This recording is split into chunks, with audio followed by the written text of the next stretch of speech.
Hello बच्चों, let's read the following question. Each of the following questions contains statements given in the two columns. हमें question में two columns दिए गए हैं. एक में तो A, B, C, D options हैं, दूसरे कॉलम में P, Q, R, S options हैं, which have to be matched, जिनको हमें मैच करना है.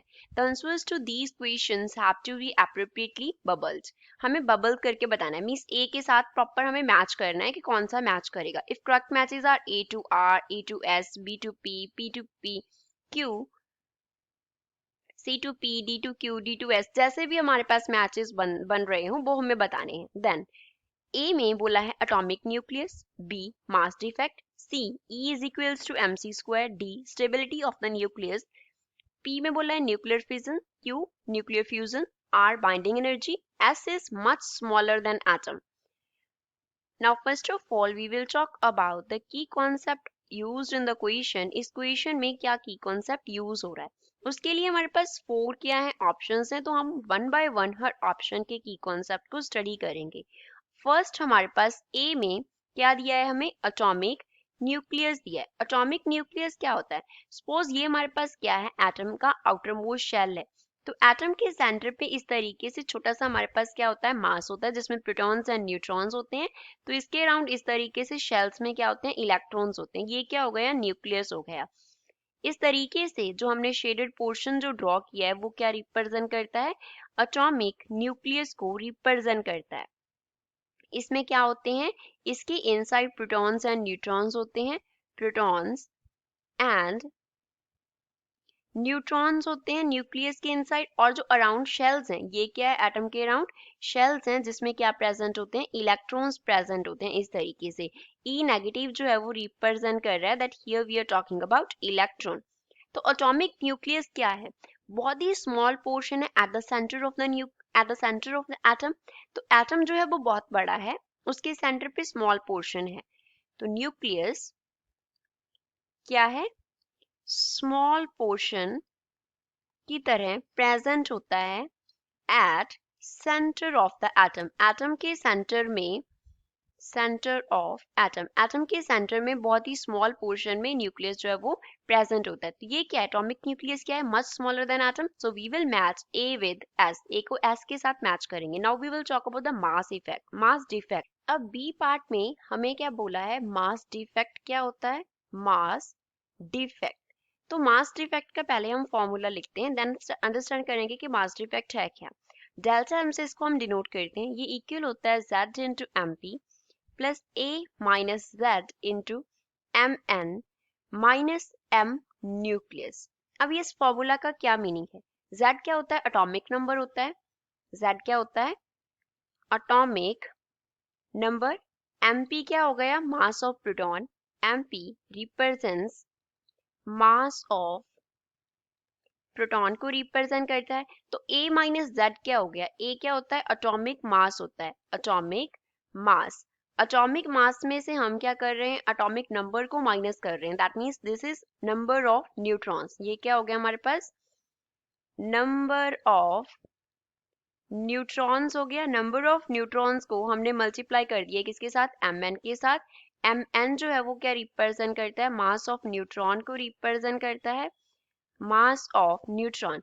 M nucleus, M mass of nucleus, mass of nucleus. अब बेसिकली हमारे पास न्यूक्लियस में, ये सपोज न्यूक्लियस है, तो इसमें क्या होंगे, प्रोटॉन्स होंगे एंड क्या होंगे, न्यूट्रॉन्स होंगे. तो जो मास ऑफ न्यूक्लियस है, मास ऑफ न्यूक्लियस है वो किसकी इक्वल होना चाहिए, mass of protons, that is Z into M P हमने कर दिया, मास ऑफ प्रोटॉन्स, प्लस यहाँ पे क्या होना चाहिए था, mass of neutrons, that is number of neutrons multiplied by the mass of neutron. mass of neutrons के इनके प्लस के इक्वल होना चाहिए था, लेकिन ऐसा नहीं होता, वहां पे जो मास है उसका कुछ डिफरेंस रहता है, वो इन दोनों के सम के इक्वल नहीं होता.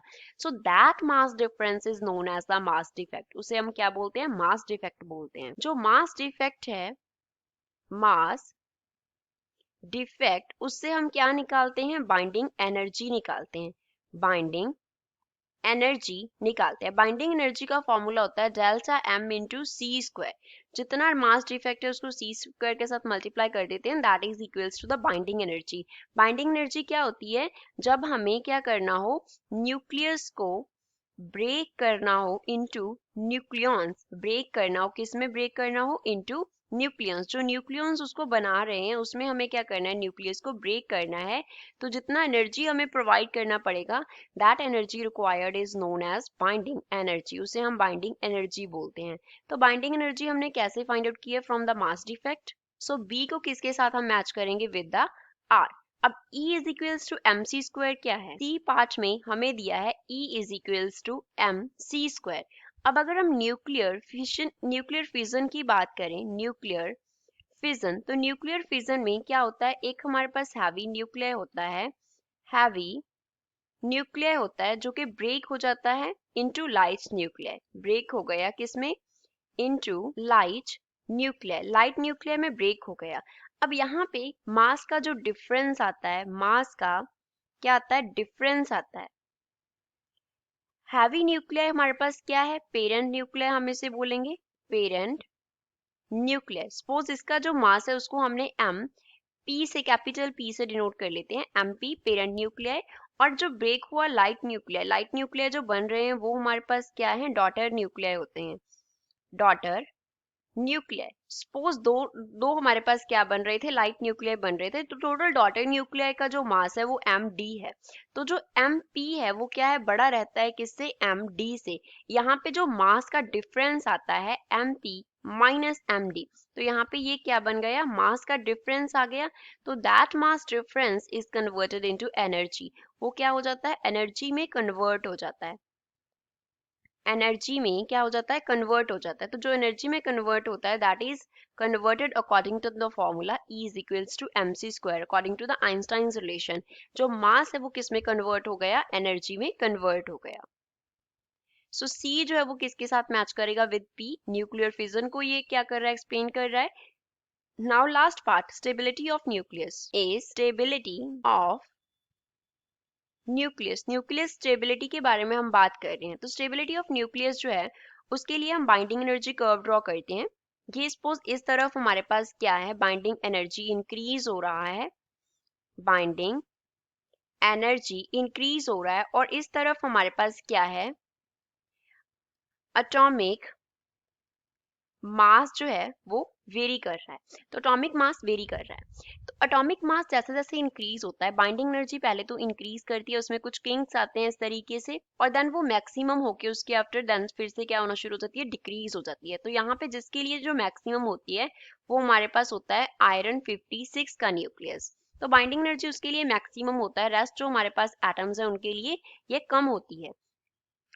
अब यहाँ पे इस तरफ जो है वो लाइट न्यूक्लियर होंगे, इस तरफ क्या होंगे? हमारे पास लाइट न्यूक्लियर होंगे। तो लाइट न्यूक्लियर जो हैं वो क्या हो जाते हैं? एक दूसरे में फ्यूज हो जाते हैं।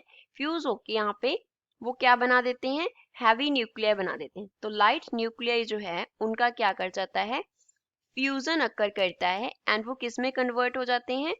हैवी न्यूक्लियर में कन्वर्ट हो जाते हैं। तो हैवी न्यूक्लियर में कन्वर्ट होके उनका क्या बन जाता है? एक बड़ा न्यूक्लियर बन जाता है, that is shifted towards iron 56। तो उनका बाइंडिंग एनर्जी क्या कर गया? इंक्रीज कर गया। That means they become more stable. वो क्या हो गए? ज्यादा स्टेबल हो गए।